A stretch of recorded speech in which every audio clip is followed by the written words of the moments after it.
My son-in-law used to go fishing at the lake every night. One day I followed him and saw him throw a suitcase into the water, but I heard a muffled sound coming from inside. I ran to pull the suitcase out and forced the zipper open. I froze. What I saw inside made my blood run cold. I'm glad to have you here. Follow my story until the end and comment the city you're watching from so I can see how far my story has reached. My name is Harold, and at 64 years old I thought I'd seen enough of life to spot trouble when it walked through my front door. I was wrong. It started 3 months ago when my daughter Sarah married Charles. On paper, he seemed perfect. Handsome, well-spoken, with a decent job at the insurance company downtown.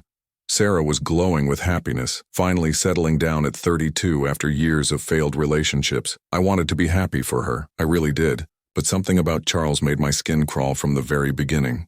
The first red flag came during their engagement dinner at my house. Charles was charming, almost too charming, complimenting everything from my wife Martha's pot roast to the way I'd arranged the living room furniture. But when Sarah excused herself to help Martha with dessert, his smile disappeared completely. He sat there staring at his phone, his jaw clenched tight like he was angry about something. The moment Sarah returned, that perfect smile snapped back into place. I mentioned it to Martha later that night, but she brushed off my concerns. "You're being overprotective, Harold," she said while brushing her teeth. "Sarah's happy, that's what matters." Maybe she was right. Maybe I was just having trouble letting go of my little girl. But then Charles started his nightly fishing trips. It began about 2 weeks after they moved into the small house on Maple Street, just 15 minutes from mine. Sarah called me one evening, her voice strained and tired. "Dad, could you come over tomorrow and help Charles fix the kitchen faucet? He's been so busy lately." "Busy with what?" I asked. There was a pause. "Work stuff. And he's been going fishing every night at Miller's Lake. He says it helps him relax." Every night seemed excessive for a man who claimed to be swamped with work, but I kept my mouth shut.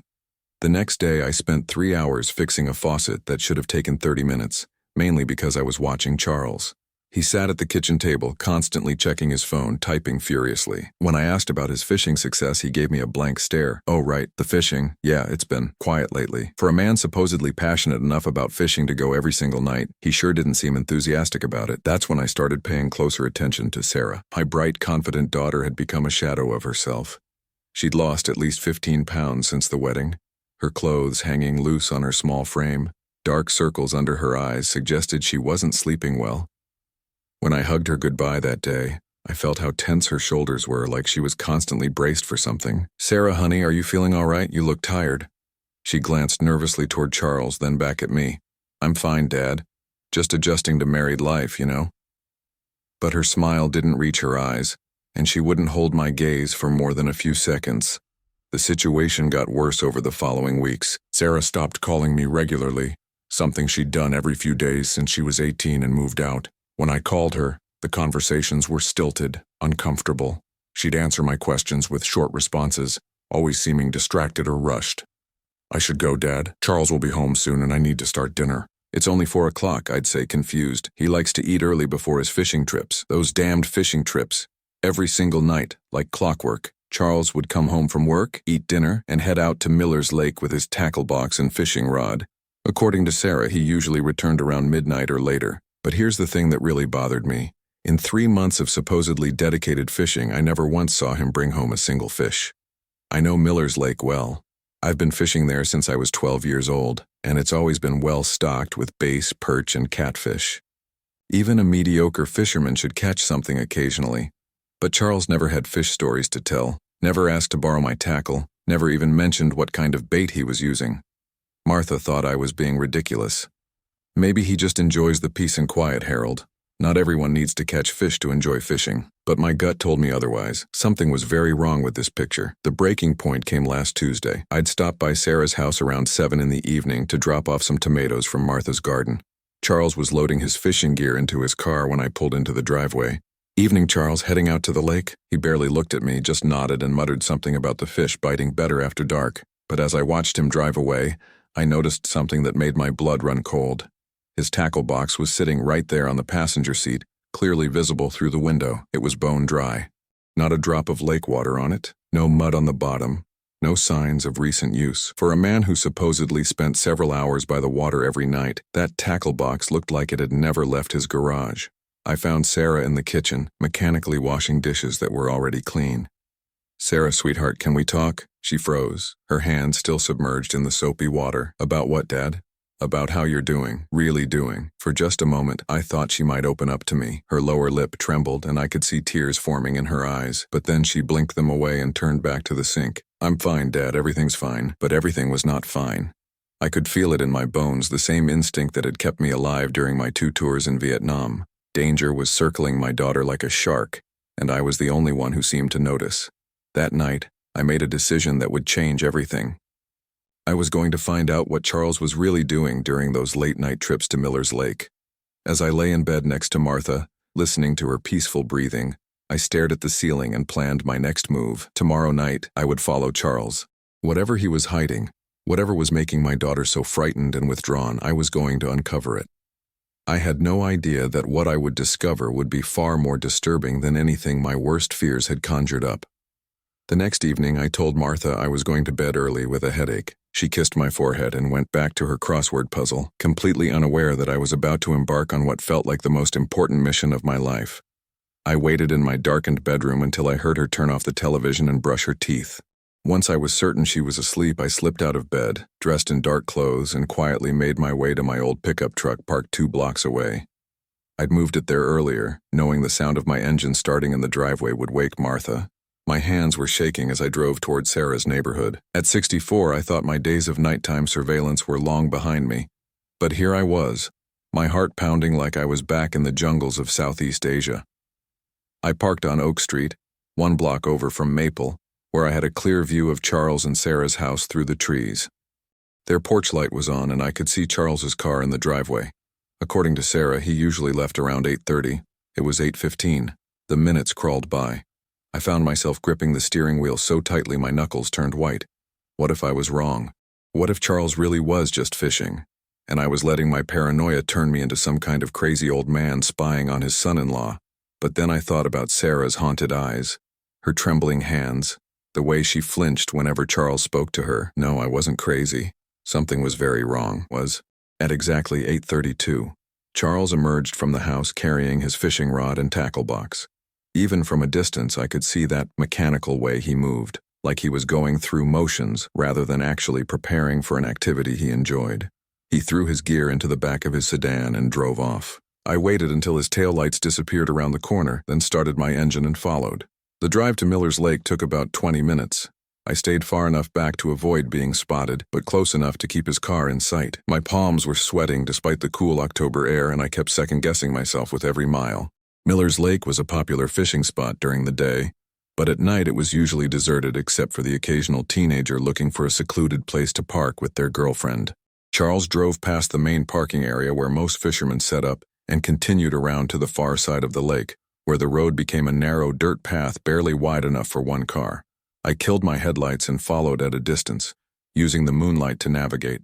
My truck's engine seemed impossibly loud in the quiet night, and I was certain Charles would hear me coming. But he seemed focused on reaching his destination. He finally stopped at a small clearing I remembered from my childhood. My grandfather used to take me there to fish for catfish in the deeper water. It was isolated, surrounded by thick woods with no nearby houses or streetlights. I parked behind a cluster of pine trees about 200 yards away and turned off my engine. The silence was immediately overwhelming. No traffic, no voices, just the gentle lapping of water against the shore and the distant hoot of an owl. Charles got out of his car, but instead of setting up his fishing equipment, he went straight to his trunk. My heart started racing as I watched him pull out a large black suitcase. Not a cooler, not additional fishing gear, a suitcase. He dragged it toward the water's edge, struggling with its weight. Even from my distant hiding spot, I could tell the suitcase was heavy, requiring him to use both hands and lean backward to counterbalance. What I saw next made my blood freeze in my veins. Charles lifted the suitcase and hurled it as far as he could into the dark water. The splash echoed across the lake like a gunshot in the quiet night. But just as the suitcase hit the water and began to sink, I heard something that nearly stopped my heart. A muffled sound. A rhythmic thumping, like something was moving inside that suitcase. Something alive. "Dear God," I whispered, my voice barely audible even to myself. Charles stood at the water's edge for a moment, watching the ripples spread across the lake's surface. Then he calmly walked back to his car, retrieved his fishing rod, and set up as if nothing had happened. I sat frozen in my truck, my mind racing, What had I just witnessed? What was in that suitcase? And why did it sound like whatever was inside had been struggling? Every instinct I had was screaming at me to call the police, but what would I tell them? That my son-in-law threw a suitcase in a lake and I heard a noise. They'd think I was a paranoid old man who'd been watching too many crime shows. But I knew what I'd heard. Something had been alive in that suitcase, and now it was at the bottom of Miller's Lake. I watched Charles for another hour, but he just sat there with his fishing line in the water, occasionally reeling in and casting out again. To anyone passing by, he would look like exactly what he claimed to be, a man enjoying some peaceful night fishing. But I knew better now. This wasn't about fishing. This was about getting rid of evidence. And whatever had been in that suitcase, whatever had made that terrible muffled sound as it sank beneath the surface, was connected to my daughter's strange behavior. As I drove home, my hands wouldn't stop shaking. I kept replaying the sound in my mind, that rhythmic thumping that suggested something desperate and alive. The weight of the suitcase, the way Charles had struggled to carry it, the casual manner in which he'd thrown it into the deep water. Back home, Martha was still sleeping soundly. I slipped into bed beside her, but sleep was impossible. I stared at the ceiling, my mind churning with horrible possibilities. What kind of man had my daughter married, and what was he doing every night at that lake? By morning, I'd made a decision that terrified me as much as it gave me purpose. I was going back to Miller's Lake, and I was going to find that suitcase. Whatever Charles had thrown into those dark waters, whatever secret he was literally trying to bury, I was going to drag it back to the surface. Even if it meant diving into the cold October waters myself, even if what I found inside changed everything I thought I knew about my family forever. I barely slept that night. Every time I closed my eyes, I heard that muffled sound echoing in my mind. Rhythmic, desperate, alive. By 5 a.m, I gave up trying to rest and made my way to the kitchen for coffee. Martha found me there an hour later, staring blankly at the newspaper without reading a single word. "Harold, you look terrible. Are you coming down with something?" I forced a smile. "Just didn't sleep well. I think I'll take a drive later, get some fresh air." She nodded, already distracted by her morning routine. Martha had always been trusting, never questioning my need for solitude when I was working through a problem. It was one of the things I loved most about our 41-year marriage, and one of the things that made lying to her feel like acid in my stomach. I spent the morning gathering supplies. From my garage, I retrieved my old diving mask and snorkel from our Florida vacation 3 years ago. I hadn't used them since, but they were still in good condition. I also found a length of rope, a flashlight in a waterproof case, and my thick winter gloves. The drive back to Miller's Lake felt different in daylight. What had seemed ominous and secretive the night before now looked like an ordinary fishing spot. A few early morning anglers were already set up along the main shore, their lines cast into the calm water. I nodded politely as I drove past, trying to look like just another fisherman heading to his favorite secluded spot. I parked in the same clearing where Charles had been the night before. In daylight, I could see the tire tracks from his car, the disturbed earth where he'd dragged that heavy suitcase. The evidence of what I'd witnessed was right there, but it would mean nothing to anyone who hadn't seen what I'd seen. The water was clearer than I'd expected, but still deep enough that I couldn't see the bottom from the shore. I estimated Charles had thrown the suitcase about 30 feet out, in a section where the lake bed dropped off sharply. I stripped down to my underwear, pulled on the diving mask, and waded into the cold October water. The shock of the temperature nearly sent me back to shore, but I forced myself to continue. My daughter's safety depended on finding out what Charles had thrown into this lake. The first few dives were unsuccessful. The water was murky near the bottom, filled with decades of accumulated leaves and sediment. My aging body wasn't designed for this kind of physical exertion anymore, and I had to surface frequently to catch my breath. On my 7th dive, my fingers brushed against something hard and artificial. My heart hammered as I traced the outline with my hands, rectangular, with metal clasps and a handle. The suitcase. It took 3 more attempts to work it free from the mud and debris that had already begun to settle around it. The weight was enormous underwater, but manageable with the buoyancy helping me. I dragged it toward shore, my lungs burning with the effort. When I finally hauled it onto the muddy bank, I collapsed beside it, gasping and shivering. The black leather was expensive-looking with brass hardware that had already begun to tarnish from the lake water, but it was what I could feel moving slightly inside as I dragged it that made my blood run cold. Whatever was in there was still moving. With trembling fingers, I worked at the clasps.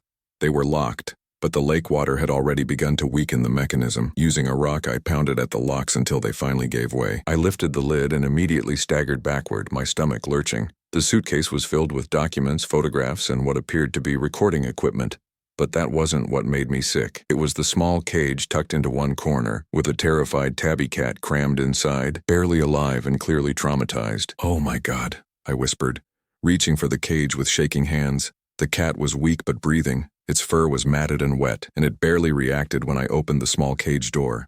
But it was alive. That rhythmic thumping I'd heard had been this poor creature trying to claw its way out of its prison as the suitcase sank into the dark water.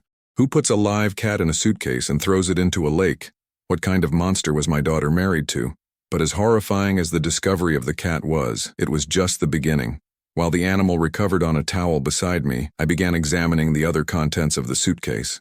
The documents were in waterproof plastic bags which had protected them from the lake water. As I spread them out on the ground, my horror deepened with each page I read. There were copies of bank statements, not Charles's, but belonging to at least a dozen different people in town, people I recognized. Mrs. Henderson from the grocery store, Tom Bradley, who ran the hardware store, even Pastor Williams from the Methodist Church.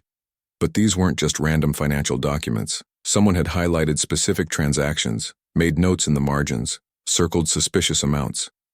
It looked like evidence of financial improprieties, but as I studied them more closely, I realized many of the highlighted items were perfectly innocent. Mortgage payments, medical bills, charity donations. The photographs were even more disturbing. They showed people in compromising situations, nothing illegal but embarrassing. Tom Bradley arguing with his wife in their front yard, Mrs. Henderson's teenage son sneaking out of the house late at night, Pastor Williams meeting privately with a female parishioner. Each photograph was accompanied by typed notes speculating about what might be happening. Innocent situations twisted into something sinister through careful observation and malicious interpretation. At the bottom of the suitcase, I found a leather-bound notebook. The handwriting inside was Charles's. I recognized it from the thank you card he'd sent after the wedding.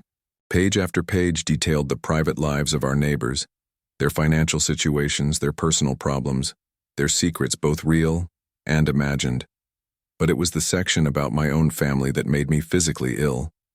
Charles had been watching us for months before he even started dating Sarah. He knew about my military pension, about Martha's small inheritance from her mother, about the $15,000 we'd put aside for home repairs. He'd researched Sarah's job, her previous relationships, even her medical history. And then I found the photographs of Sarah. They were taken without her knowledge, through windows in parking lots at her workplace. Dozens of them documenting her daily routine, her habits, her vulnerabilities. The handwriting beside them was clinical, calculating. Subject shows signs of low self-esteem following previous relationship failures. Responds well to attention and validation. Financial situation stable but not wealthy. Likely to be impressed by displays of success. Relationship with father appears close but complicated. Potential leverage point. I felt bile rise in my throat as I read Charles's analysis of my daughter, like she was some kind of target to be acquired. The final section of the notebook contained what could only be described as a master plan. Charles had identified 12 families in our small town, all with modest savings or valuable assets. He'd spent months researching their weaknesses, their secrets, their pressure points. The plan was simple and terrifying. Marry into one family to establish credibility and gain access to social circles. Use that access to gather compromising information about others, then systematically blackmail them for money, using their secrets and manufactured evidence to ensure compliance. Sarah wasn't his wife. She was his entry point into our community. As I sat there beside the muddy lake, shivering in my wet underwear with a traumatized cat beside me, the full scope of what I'd discovered hit me like a physical blow. Charles wasn't just a bad husband or even a simple con man. He was a predator who had targeted our entire town, and he was using my daughter as his unwitting accomplice. But why the cat? Why throw a live animal into the lake? I found the answer in the final pages of the notebook. The cat belonged to Mrs. Patterson, the elderly widow who lived alone on Pine Street. Charles had been trying to pressure her into giving him access to her late husband's life insurance money. When she'd refused and threatened to call the police, he'd stolen her beloved pet as leverage. But something had gone wrong. Maybe Mrs. Patterson had called his bluff. Maybe she'd contacted the authorities anyway. So Charles had decided to get rid of the evidence and send a message. The methodical cruelty of it made me understand that my daughter was in more danger than I'd ever imagined. If Charles was willing to kill an innocent animal to cover his tracks, what would he do to Sarah if she became a liability? I carefully repacked everything except the cat, sealed the suitcase as best I could, and hid it in the trunk of my truck. The cat, weak but alive, I wrapped in my jacket and placed on the passenger seat. As I drove toward the animal hospital, my mind raced with the implications of what I'd found. Charles wasn't just manipulating Sarah, he was using her marriage to him as a shield while he systematically destroyed the lives of everyone in our community. And I was the only one who knew the truth. Dr. Martinez at the animal hospital didn't ask many questions when I brought in the half-drowned cat, claiming I'd found it by the lake. She was more concerned with treating the animal's hypothermia and dehydration than investigating how it got there. "She'll be fine," Dr. Martinez assured me after examining the cat. "Scared and traumatized, but physically she should recover completely. Do you know who she belongs to?" I nodded. "Mrs. Patterson on Pine Street. Her cat went missing a few days ago. Well, she's lucky you found her when you did. A few more hours in that cold water and we'd be having a different conversation." As I drove home, the cat sleeping peacefully in her carrier on the passenger seat, I couldn't stop thinking about Charles's notebook, the methodical way he'd studied our community, identified targets, planned his attacks. This wasn't the work of some desperate man who'd stumbled into crime. This was the work of someone who saw other people as nothing more than resources to be exploited. But it was the section about Sarah that haunted me most. Reading Charles's clinical analysis of my daughter, seeing how he'd identified her vulnerabilities and crafted his approach accordingly, made me feel sick with rage and helplessness. I needed to understand the full scope of what he was doing before I could figure out how to stop him. After dropping the cat off with a tearfully grateful Mrs. Patterson, who hugged me so tightly I thought my ribs might crack, I went home and told Martha I was going to spend the afternoon organizing the garage. Instead, I locked myself in there with Charles's waterlogged notebook and began making a list. 12 families. 12 sets of financial documents, 12 collections of photographs and personal information. Charles had been busy. The Hendersons owned the only grocery store in town, a family business that had been struggling since the big chain store opened 20 miles away. According to Charles's notes, they'd been skimming small amounts from the register to make ends meet. Nothing major, just enough to pay their bills while they tried to keep the store afloat. Charles had somehow documented this, photographed the discrepancies, and was demanding $2,000 a month to keep quiet. Tom Bradley's hardware store was in a similar situation. His elderly father had Alzheimer's and required expensive care that insurance wouldn't fully cover. Tom had been inflating some insurance claims to help pay for his father's treatment. Again, Charles had evidence, and Tom was paying $1,500 monthly for his silence. Pastor Williams's situation was more complex. The photographs Charles had taken showed the pastor meeting privately with Janet Morrison, a married woman in the congregation. The meetings were innocent. Janet was struggling with depression and had been seeking counseling, but Charles had framed them to look like an affair. He was bleeding the church's emergency fund dry, demanding $3,000 a month while Pastor Williams desperately tried to keep the congregation from learning about the supposed scandal. One by one, I went through Charles's victims: a retired teacher whose pension wasn't enough to cover her husband's cancer treatments, a young couple trying to hide their financial struggles from their judgmental families, a widower who'd been caring for his disabled adult son without help. All good people, all vulnerable people, all being systematically destroyed by my son-in-law. But the most chilling discovery was how Charles had inserted himself into their lives before revealing what he knew. He'd joined the church just to get close to Pastor Williams. He'd become a regular at the hardware store, building a friendship with Tom Bradley. He'd even volunteered to help Mrs. Henderson with her bookkeeping, giving him access to the very records he'd later use against her. He was like a cancer, growing slowly and invisibly until it was too late for his victims to cut him out of their lives. The financial records showed that Charles was collecting nearly $20,000 a month from his various schemes. No wonder he could afford to quit his insurance job after just 2 months of marriage. His real career was destroying the lives of honest people. But what terrified me most was realizing how he'd positioned Sarah in all of this. According to his notes, Sarah had unknowingly provided him with crucial information about several of his targets: casual conversations about church gossip, complaints about poor service at local businesses, innocent observations about neighbors' behavior. Charles had weaponized every piece of information she'd shared. She'd mentioned that Pastor Williams had been looking tired lately, worried about something. Charles had used that information to time his approach, catching the pastor when he was most vulnerable to manipulation. She'd complained about Mrs. Henderson being short-tempered at the store, not knowing that the woman was already being bled dry by her husband's blackmail scheme. Sarah wasn't just an entry point into the community. She was an unwitting intelligence source, and Charles was using her kind heart and natural concern for others as tools in his campaign of terror. The worst part was understanding how trapped she'd become. Charles had made sure she was financially dependent on him, encouraging her to quit her part-time job at the library so she could focus on being a good wife. He'd isolated her from her friends, subtly discouraging her from maintaining relationships that might interfere with his work. He'd even been feeding her small doses of anxiety medication. I found the empty bottles hidden in a box marked fishing supplies to keep her compliant and confused. My strong, independent daughter had been systematically broken down into someone who was afraid to make any decision without Charles's approval. But it was the final section of the notebook that made me realize just how much danger Sarah was in. Charles had been documenting her behavior, her moods, her questions. He was watching her just as carefully as he watched his victims, looking for signs that she might be becoming suspicious or unreliable. Subject becoming more withdrawn and questioning. Asked about bank account balance twice this week.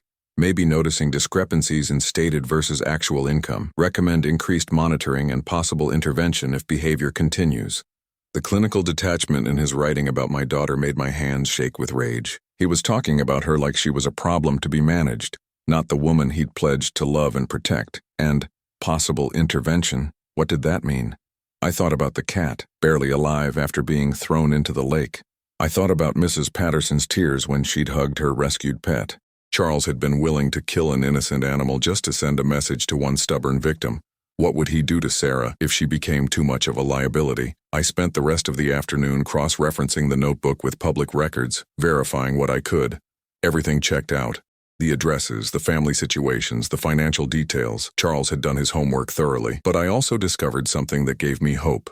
Several of his victims had been trying to fight back, in small ways. Tom Bradley had started keeping his real books at home instead of at the store. Mrs. Henderson had begun making her deposits at a bank in the next town over, where Charles couldn't easily monitor them. Pastor Williams had quietly reached out to the bishop about his situation, though he hadn't been able to explain the full truth. People were starting to notice that something was wrong. They were beginning to resist, even if they didn't fully understand what they were resisting against, but they needed help. They needed someone who could see the full picture, who could connect the dots between their individual struggles and the man who was orchestrating them all.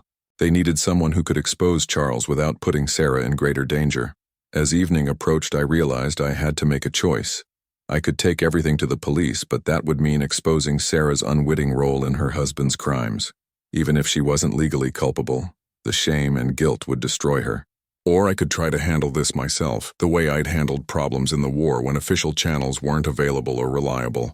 Martha called me to dinner, her voice carrying from the kitchen with its familiar warmth and normalcy.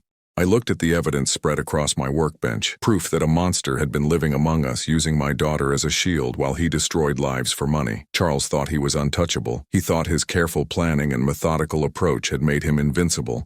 He was about to learn what happened when a predator made the mistake of threatening a soldier's family. I began planning my own campaign, one that would free Sarah and our community from Charles's web of manipulation without destroying the innocent people he'd trapped along the way.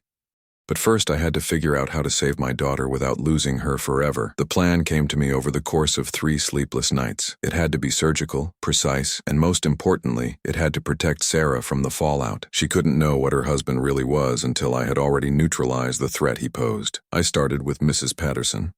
"Harold, I can't thank you enough for finding Whiskers," she said when I visited her 2 days later, ostensibly to check on the cat's recovery, "but I have to tell you something strange. The night before she disappeared, I could have sworn I saw someone in my backyard. When I called out, they ran away." I nodded sympathetically, letting her talk while I studied her living room. Charles's notebook had been accurate. She lived alone in a house worth at least $300,000, with photographs of her late husband in his Navy uniform displayed prominently on the mantel. "Mrs. Patterson, has anyone approached you recently about financial matters? Insurance, investments, anything like that?" Her face darkened. "That son-in-law of yours, actually. Charles. He came by about a month ago, said he was expanding his insurance business, and wanted to help me review my policies. Nice young man, but very pushy. He kept asking about Edgar's life insurance, wanted to see the paperwork. And did you show it to him?" "At first, yes. I thought I was being neighborly, but then he started suggesting I could get better returns if I let him invest some of the money. When I said I wasn't interested, he got persistent. Started calling every day, showing up unannounced. Finally, I told him to leave me alone or I'd call the police. That's when Whiskers disappeared. She nodded, fresh tears forming in her eyes. The very next day. I thought it was just coincidence, but now. Harold, you don't think he would have hurt my cat, do you? I patted her shoulder gently. I think some people will do terrible things when they're desperate, Mrs. Patterson, but Whiskers is safe now, and I promise you won't be bothered by Charles again. She looked at me with hope and confusion. How can you promise that? Because I'm going to have a conversation with him. My next stop was Pastor Williams. I found him in his office at the church looking haggard and defeated. The man who had baptized Sarah 28 years ago now looked like he'd aged a decade in the past few months.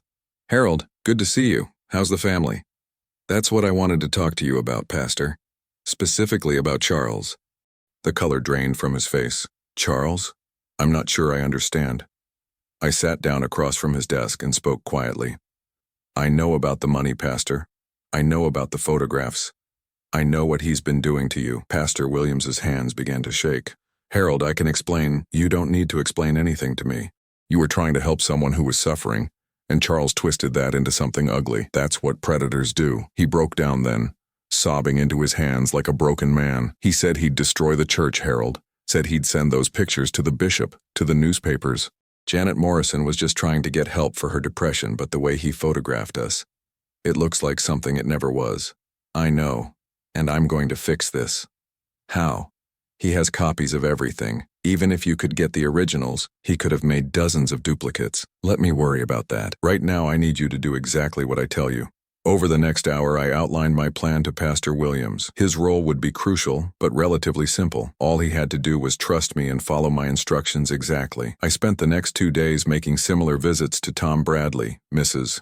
Henderson, and 3 other victims I could identify from Charles's notebook. The conversations were painful. Watching good people break down as they admitted to being blackmailed was like seeing my neighbors stripped of their dignity. But each one agreed to help once they understood they weren't alone. The hardest part was keeping everything from Martha and Sarah. Martha knew something was troubling me, but she'd learned over 41 years of marriage to give me space to work through problems in my own way. Sarah, meanwhile, had become so withdrawn and medicated that she barely seemed to notice anything beyond her immediate surroundings. On Thursday evening, exactly 1 week after I'd followed Charles to the lake, I put the final phase of my plan into motion. I waited until Charles left for his nightly fishing trip, then called Sarah. Dad, is everything okay? You sound strange. I'm fine, honey. But I need to ask you to do something for me. And it's very important that you do exactly what I say. Okay. Her voice was hesitant, confused. I need you to pack a bag with enough clothes for a few days and come stay with your mother and me. Don't ask questions, don't call Charles, just pack and come over right now. Dad, I can't just leave. Charles will be home around midnight and he expects... Sarah. I put all the authority of 40 years of being her father into my voice. Trust me, come home, now. 20 minutes later, she was standing in our living room with a small overnight bag, looking lost and frightened. Martha fussed over her, immediately noticing how thin and pale she'd become. Harold, what's going on? Martha demanded. Sarah looks like she's been ill. I took both of their hands and led them to the couch. I need you both to listen to me very carefully. Sarah, your husband is not the man you think he is. He's dangerous, and you're not safe with him. Sarah's eyes widened. Dad, that's crazy. Charles would never hurt me. He loves me. I pulled out a manila folder containing copies of the most damning pages from Charles's notebook. He's been using you, sweetheart. This whole marriage was part of a plan to steal money from people in our community. As I walked them through the evidence, watching Sarah's face crumble with each revelation, I felt like I was performing surgery on my own heart. Every detail that proved Charles's manipulation was another wound to her already fragile psyche. The anxiety medication he's been giving you, I continued gently, it wasn't prescribed by your doctor. He's been drugging you to keep you compliant and confused. Martha gasped.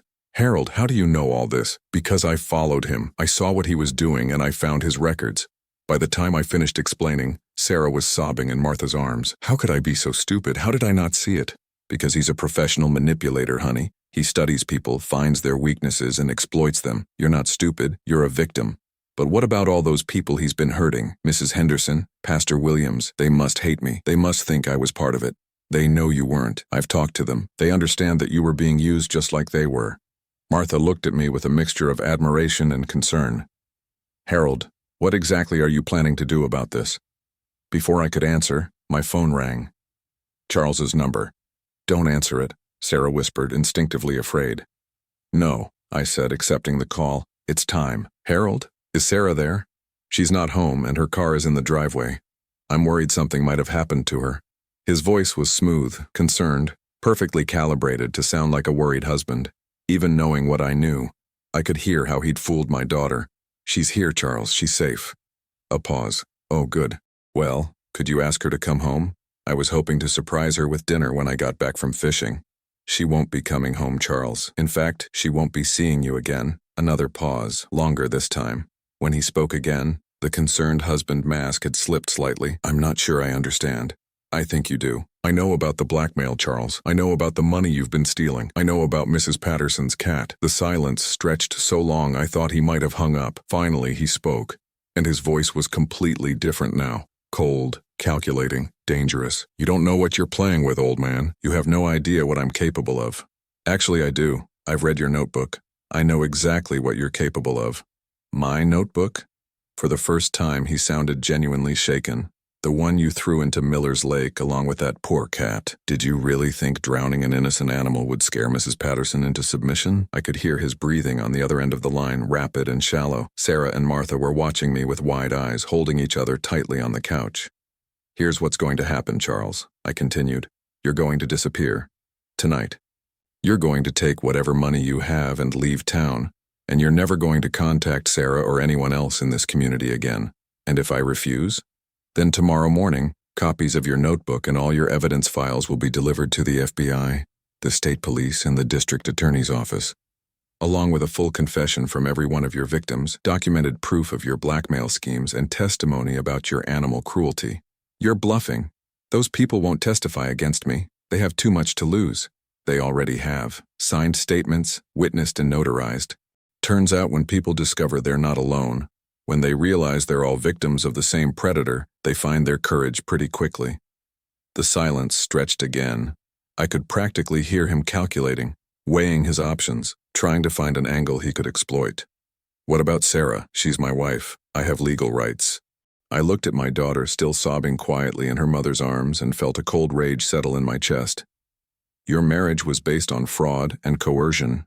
Sarah will be filing for an annulment, citing mental incapacity due to the drugs you were giving her without her knowledge. You'll be lucky if she doesn't press criminal charges. This isn't over, Harold. Yes, it is. You have until sunrise to be gone, Charles. If I see you in this town after that, if you make any attempt to contact Sarah or any of your other victims, I'll make sure you spend the rest of your life in prison. I hung up and looked at my wife and daughter. Sarah had stopped crying and was staring at me with something like awe. Dad, what if he doesn't leave? What if he tries to hurt someone? I smiled grimly. Then he'll discover that some old soldiers never really retire. Charles was gone by dawn. I knew because I'd spent the night in my truck, parked where I could watch both his house and the main roads out of town. At 4:30 in the morning, I saw him load 2 suitcases into his car and drive away without looking back.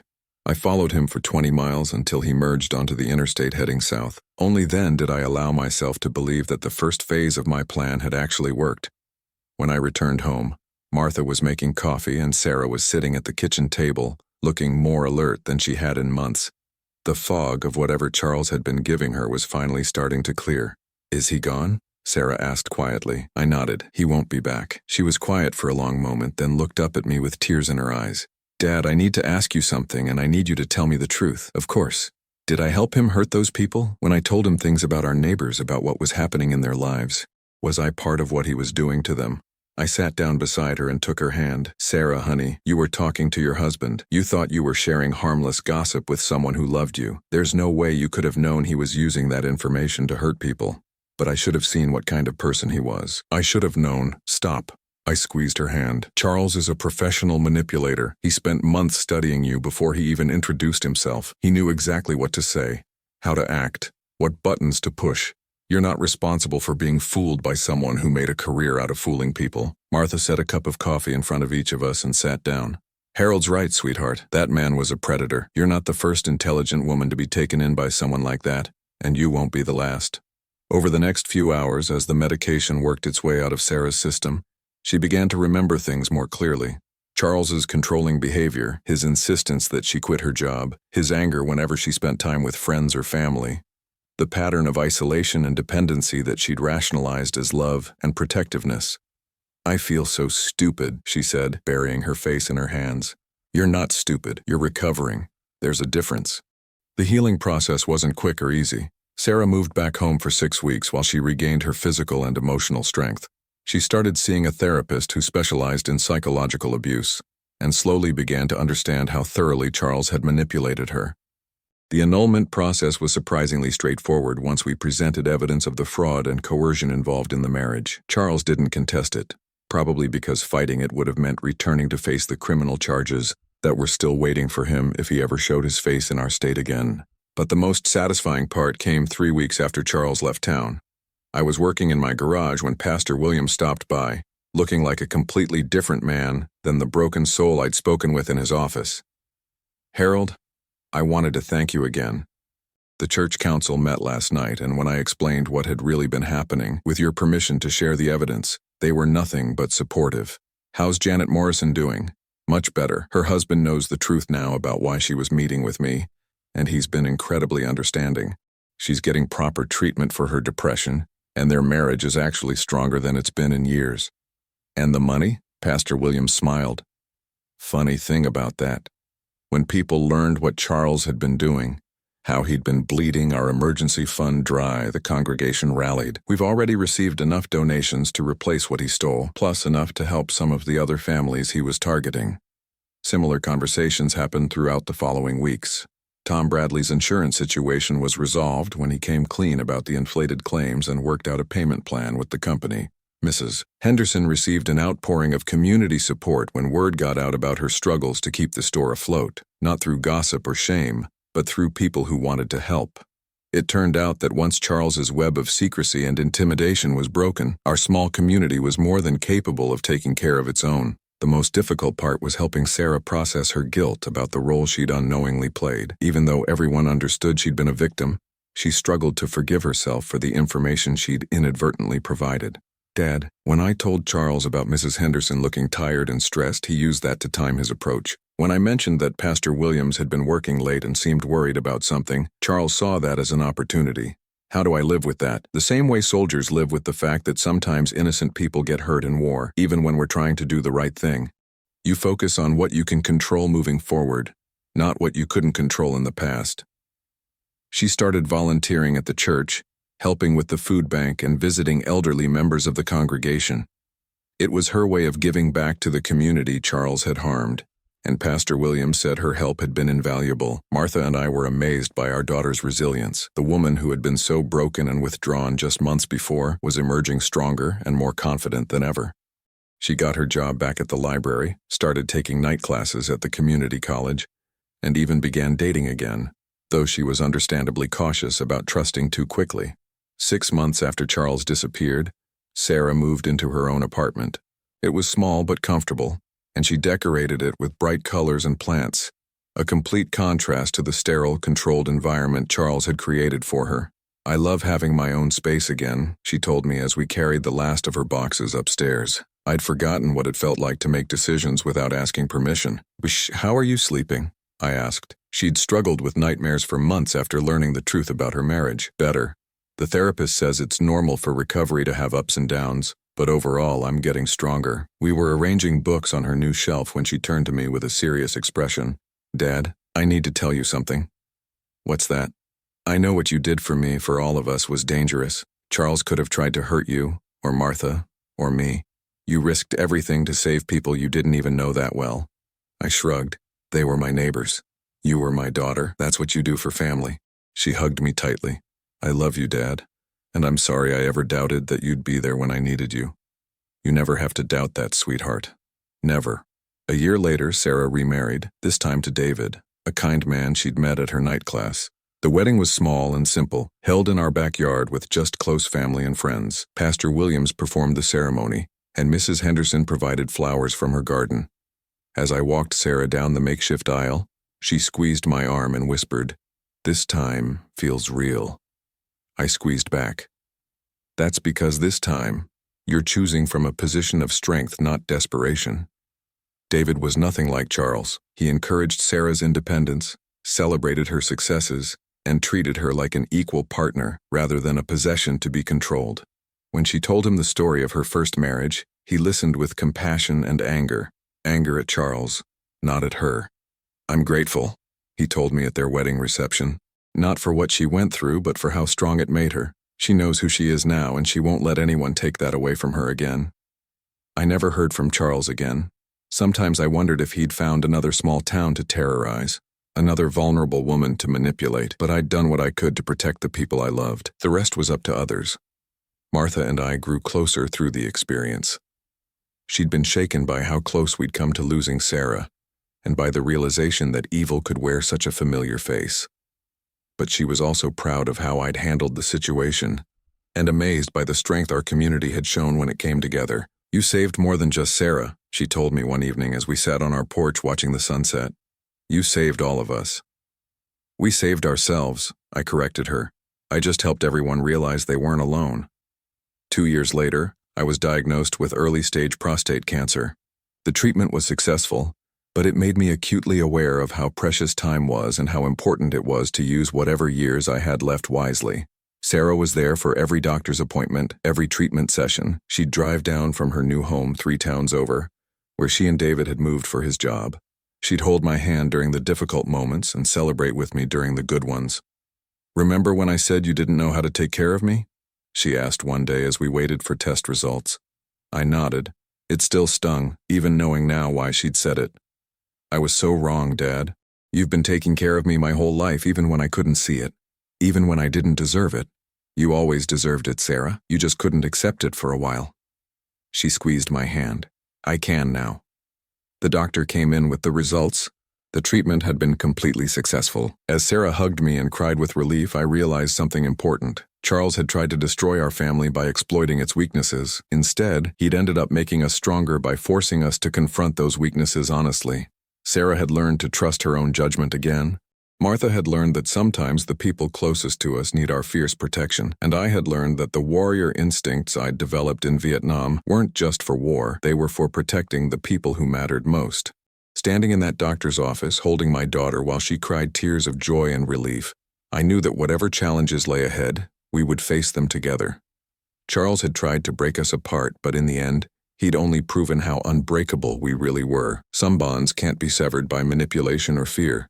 Some families can't be destroyed by predators who mistake kindness for weakness, and some fathers will do whatever it takes to protect their children no matter the cost.